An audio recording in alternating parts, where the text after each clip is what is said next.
Well, tell us your name and tell us about what organization you're with.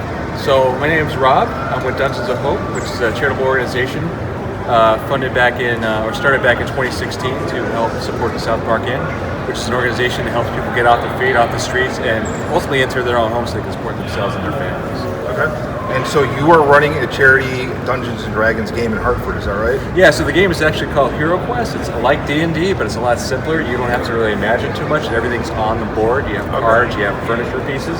So as you go down a corridor in a room, that's when things start to open up and become alive and drop onto the board, which is really cool. Which is, as a child, imagine yourself 9 years old, right? You see this commercial, this game, this board coming to light, this adventure, and then all these sound effects. So I was drawn to it. So I asked Santa, I'm like, I need this Hero Quest game.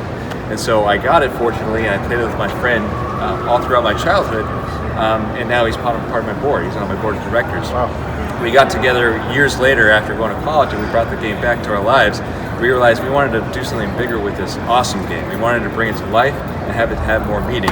So we tied a charitable aspect to it, and event after event, starting in 2017, we started to grow, get more people, get more players. Many of them never heard of Hero Quest, but they liked what we were doing. They liked, having fun, getting lost in a game over a course of 4 hours, and having hearty food and ale. And so they liked the whole thing. So we've been growing ever since, and now we've raised over $23,000 since we started playing this game that back in the day no one really knew anything about.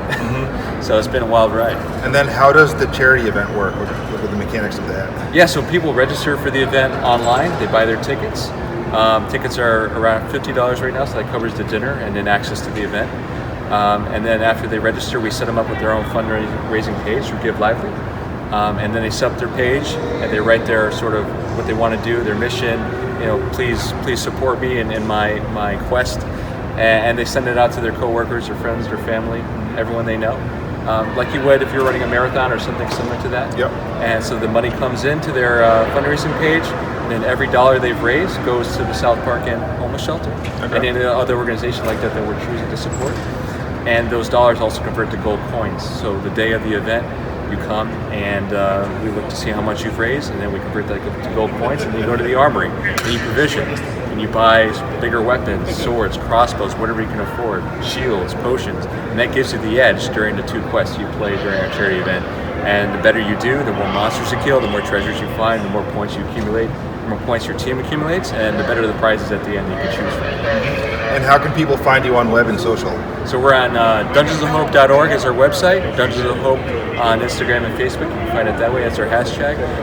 Right now we're not on TikTok, but hopefully one day we will be. But that's how you can reach us and see what's going on. All right, awesome. Well, I appreciate you taking some time, and I want to take you away from your booth for too much longer. Awesome. All right, Thanks thank for you. having me, Jason. Yeah. All right.